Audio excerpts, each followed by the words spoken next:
Kastner. President Biden is issuing some preemptive pardons for some high-profile Americans before Donald Trump takes office today. NBC's Peter Alexander at the White House. He is pardoning Dr. Anthony Fauci, retired General Mark Milley, and members of the House committee that investigated the January 6th attack on the Capitol. That includes Liz Cheney, Adam Schiff, Adam Kinzinger, among others, as well as Capitol and D.C. police who testified before that committee. I want to share with you part of what the president writes. He says, in part, our nation relies on dedicated, selfless public servants every day.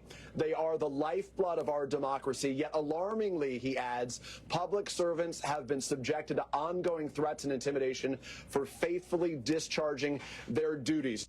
Biden, in his statement, said the pardon should not be seen as an indication that these people have done anything wrong.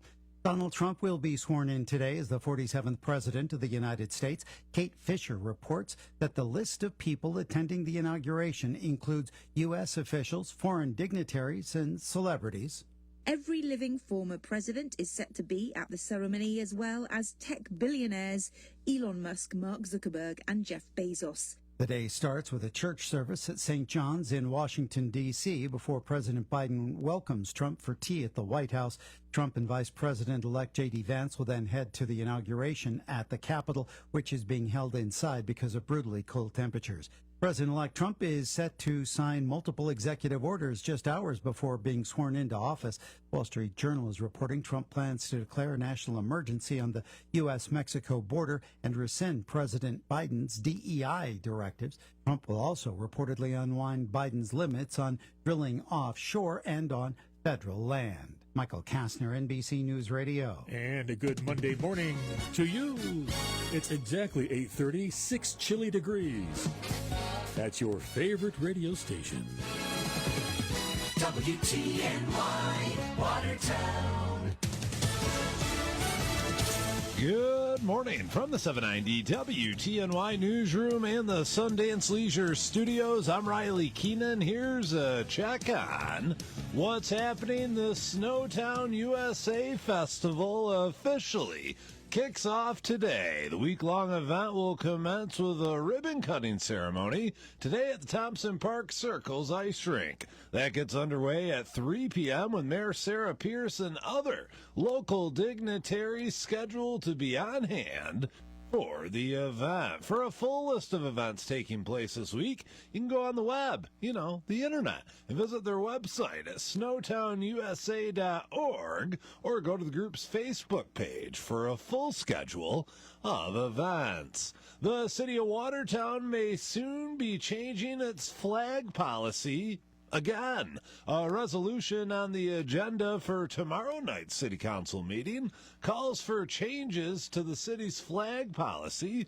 which was just modified less than a year ago. The new proposal would allow for the city to fly flags of governments recognized by the U.S., commemorative flags, or organizational flags as part of official city events or ceremonies. Last May, council approved a policy that limited the number of flags allowed to be flown to just the U.S. flag, the New York State flag, the Palmilla flag, and the city's flag. If the new policy is approved, flags would only be allowed to be displayed upon resolution of the city council.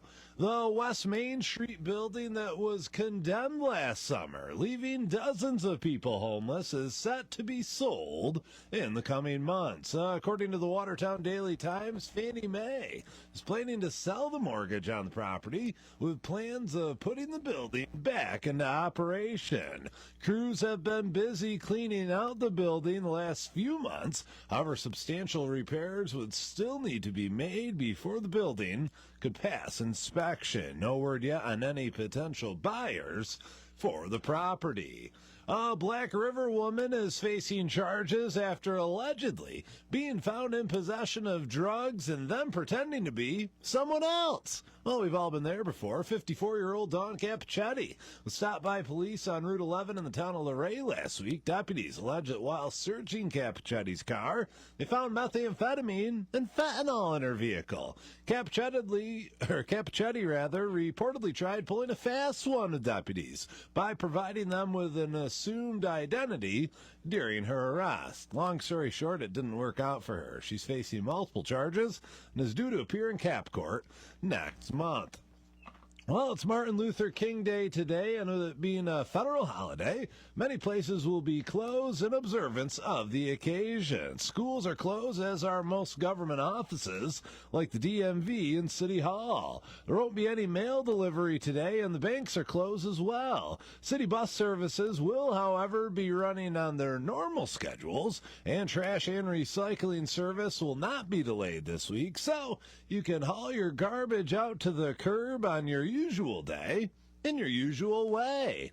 And an underage drinking party in Carthage resulted in one woman facing 18 charges of unlawful minor. 26-year-old Alexander Galusha was charged by Jefferson County Sheriff's deputies with second-degree criminal nuisance and 18 counts of unlawfully dealing with a child. It's alleged she threw quite the party on New Year's Eve, where 18 minors were present and allegedly drinking the hooch. She's due in court at a later date to answer the charges. I'm Riley Keenan, 790 WTNY. And from the 790 WTNY Weather Center and the National Weather Service, our forecast courtesy of Overhead Door Company of Watertown. Residential garage doors, commercial doors, door openers, parts, and service. 315-788-4390. It's Overhead Door.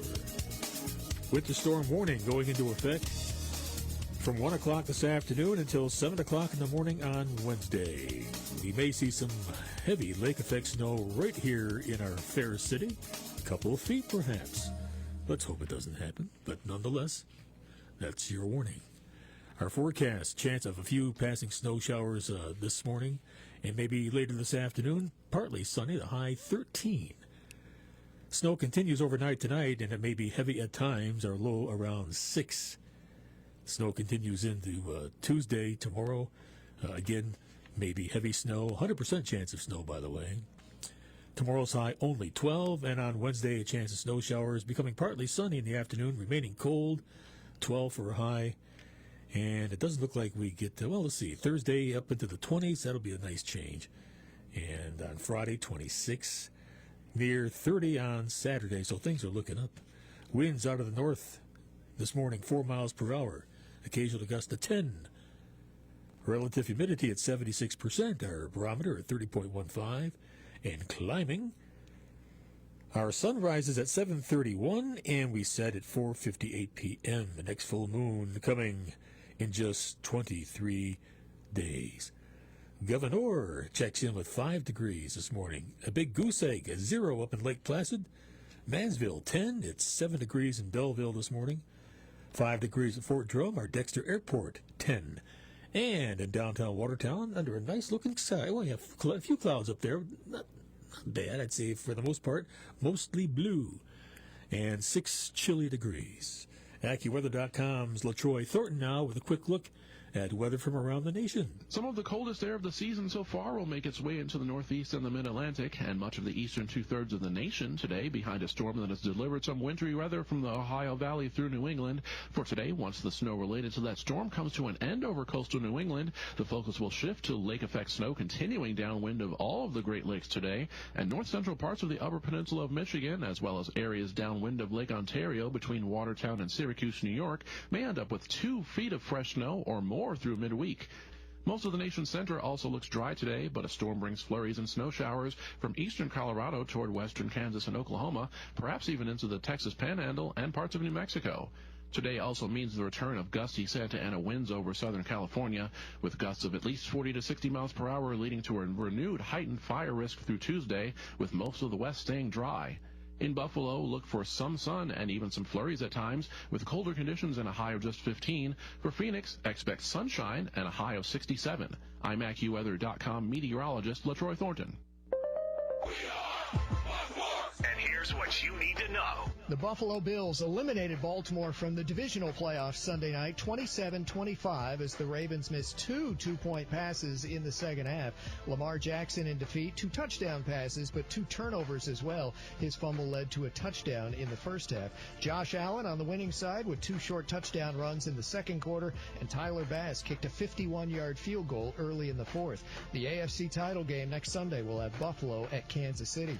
Before that, the NFC Championship will have Washington at Philadelphia. The Eagles eliminated the Rams in the snow, 28-22. Saquon Barkley, 205 yards rushing and 2 scores. In the NBA, Oklahoma City won again, beating Brooklyn. Home wins for Milwaukee and Sacramento as well. The Clippers beat the Lakers 116-102. College hoops in the top 20, Michigan State beat Illinois. I'm Steve DeSager.